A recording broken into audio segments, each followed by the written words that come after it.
The rain hammered against the bus shelter like bullets, each drop a reminder of everything Maya Chen stood to lose. She clutched her worn portfolio against her chest, protecting the resume she'd printed at the library, her last $5 spent on premium paper. Because this interview, this one chance at Sterling and Associates, was supposed to change everything. Her phone buzzed. The recruiter's message glowed on her cracked screen. Running on time? We have several candidates. Today. Maya's fingers trembled as she typed back a confirmation, though the bus was already 12 minutes late. 12 minutes that felt like an eternity when you'd been unemployed for 8 months, when your student loans were suffocating you, when your mother's medical bills kept piling up like accusations of failure. Then she heard it. A sound that didn't belong to the rhythm of rain and traffic, a desperate, gasping cry. Maya looked up.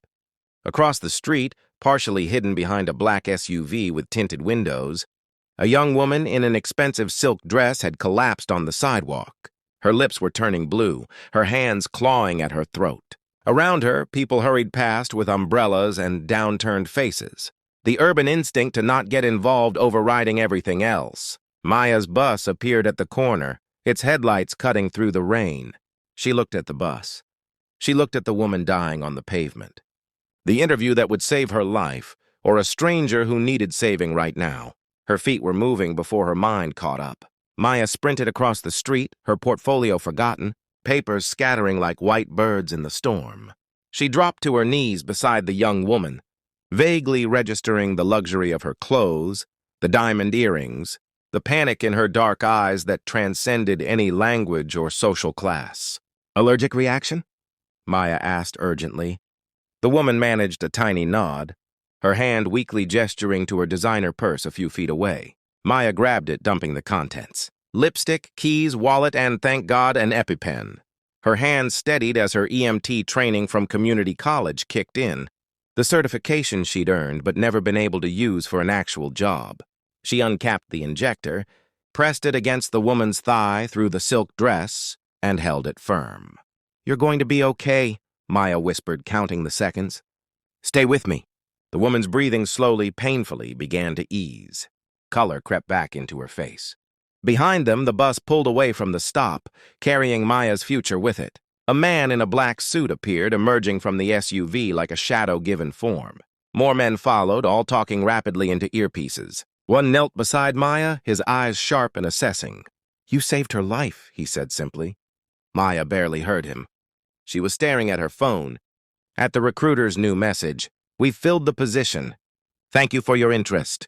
The words blurred as tears mixed with rain on her face. She'd given up everything for a stranger, and now she had nothing. Not even hope. "Miss?" The man in the suit was still there. "We need to take her to the hospital. Can you come with us? She's still disoriented." Maya wanted to say no, to go home and let herself fall apart in private. But the young woman's hand had found hers, squeezing weakly, and Maya couldn't abandon her now.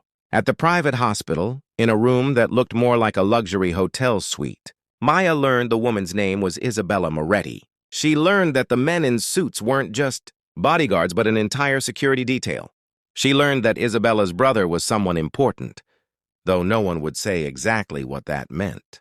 She also learned that Isabella had been to 3 doctors that morning for her mysterious symptoms, and none had taken her seriously because she was young and beautiful, and they'd assumed she was being dramatic. The allergic reaction to the new medication they'd prescribed anyway had nearly killed her.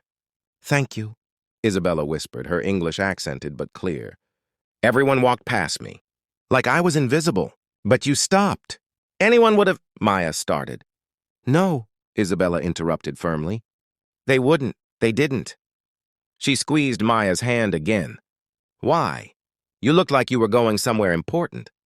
And somehow Maya found herself telling this stranger everything. The interview, the bills, her mother's cancer treatments, the student loans from a degree that had promised her a future but delivered only debt, the way she'd felt her one. Chance at escape disappearing, down the street with that bus. Isabella listened with an intensity that made Maya feel truly seen for the first time in years. "What's your name?" Isabella asked when Maya finally went quiet. "Maya Chen." "Maya," Isabella repeated as if memorizing it. You gave up something precious for someone you didn't know. That means something. That means everything. Before Maya could respond, a commotion erupted in the hallway. The door opened, and a man strode in, tall, with dark hair touched with silver at the temples, wearing a suit that probably cost more than Maya's entire education. His face was carved from stone and shadow. But when he saw Isabella alive and well, something cracked in his expression. "Isa," he breathed, moving to her bedside. Then his eyes found Maya, and they turned sharp, analytical. "Who are you?" "This is Maya," Isabella said quickly. "Marco, she saved my life." Everyone else walked past me, but she stopped. She missed something important to help me. Marco Moretti studied Maya with an intensity that made her want to shrink back. She'd heard stories about families like this, whispers about the Moretti name and what it meant in certain circles. She should be afraid. She probably was afraid. But she'd also just lost everything, so what did fear matter anymore? "Leave us," Marco said quietly to his men. They filed out instantly. He turned back to Maya. "Tell me everything." So she did. And as she spoke, something shifted in his expression. Not softening exactly, but calculating as if he was solving an equation only he could see.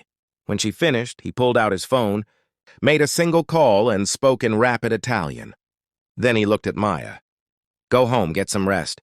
Tomorrow morning, pay attention." It wasn't a request. It wasn't even advice. It was a statement of fact delivered with absolute certainty. Maya went home to her tiny apartment, confused and exhausted. She fell asleep, wondering if the whole surreal day had been a fever dream. The next morning, she woke to car horns. Multiple car horns. She looked out her window and froze. A Rolls-Royce was parked in front of her building. A Rolls-Royce. In her neighborhood where cars went to die, a vehicle worth more than every apartment. On her block combined sat, gleaming in the morning sun. The driver, in a crisp uniform, was speaking to her landlord. Maya threw on clothes and ran downstairs, her heart pounding.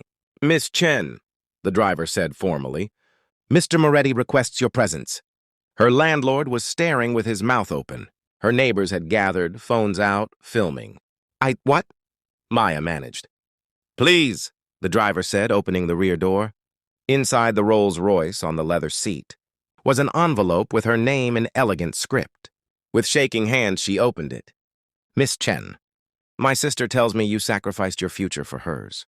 In my experience, true selflessness is rarer than any diamond. You will find that your student loans have been paid in full. Your mother's medical bills, current and future, will be handled by the Moretti Foundation. As for your employment, Sterling and Associates was never worthy of your talents. You have been appointed Director of Community Outreach for Moretti Philanthropies. Starting salary $180,000, with full benefits. Your first project will be establishing emergency medical response, training programs in underserved neighborhoods." The world walked past my sister when she needed help. You stopped. Now let us help you continue stopping. Your interview is at 9 a.m. The car will wait. Monsieur Moretti. Maya read it 3 times, tears streaming down her face. The driver waited patiently, as if young women crying in Rolls-Royces was perfectly normal. "Is this real?" she whispered. "Very real, miss," he replied gently. "Mr. Moretti pays his debts, and you gave him back the only thing money cannot buy, his sister's life." As the Rolls-Royce pulled away from her old life and toward something impossible and new, Maya thought about the choice she'd made in the rain, how she'd chosen compassion over calculation, humanity over opportunity, how she'd lost everything and found something immeasurably greater. Sometimes kindness is its own reward, but sometimes the universe conspires to reward it anyway, in ways beyond imagination. And sometimes, missing one interview opens the door to a destiny you never dreamed possible.